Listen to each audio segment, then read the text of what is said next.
나는 내가 이 나라의 국민이고 주인이라는 이유만으로 시위에 참가했다. 국가의 불의에 저항하고 정의를 위해 목소리를 내는 것은 당연하다고 생각했기 때문이다. 그런데 이번 집회에서 들려온 발언은 나를 깊은 실망감과 분노로 몰아넣었다. 시위에 나온 20대, 30대 여성들을 마치 남성들을 끌어들이기 위한 미끼 상품으로 취급하다니 이게 대체 무슨 의식인가? 나는 한 철학과 교수가 집회에 20대, 30대 여성들이 많더라. 남자들에게 알려주려고 한다는 말을 했다는 소식을 들었다. 이 말을 듣고 너무나 충격적이었다. 나는 시위에 참가하는 한 명의 민주시민으로서 내 목소리를 내기 위해 나왔을 뿐이다. 그런데 그 교수는 우리가 그저 2030 남성들을 끌어들일 도구라도 된다는 듯한 말을 내뱉었다. 더욱 기가 막힌 것은 이런 발언을 웃으며 내뱉고 얼마나 철학적이냐며 농담으로 넘기려 했다는 점이다. 그 자리에서 이런 농담을 함께 깔깔거리며 웃는 사람들까지 있었다니 이건 단순한 실언이 아니라 근본적으로 우리를 존중하지 않는 태도를 보여주는 것이었다. 내가 왜 그 자리에 나갔는지 다시 생각해본다. 내가 원하는 건 정의로운 나라였다.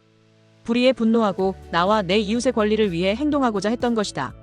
그런데 왜 내가 그리고 나와 같은 젊은 여성들이 남성 참가자를 유인하기 위한 미끼로 여겨져야 하는가?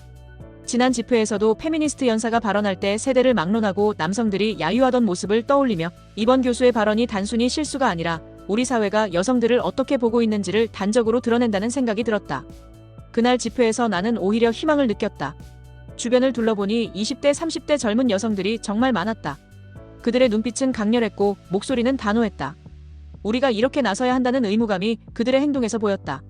그런데 이런 모습을 보고도 남자들에게 알려줘야겠다는 식의 발언이 나오다니. 이게 과연 상식적인가? 왜 우리는 매번 이런 식으로 대상화되고 도구로 전락해야 하는가?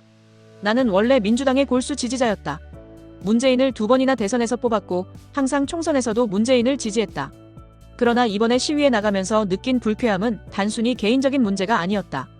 나는 단순히 대통령 퇴진을 외치고 잘못된 것은 대통령이라고만 생각했었다. 하지만 이번 일을 계기로 더 많은 자료를 찾아보게 되었다.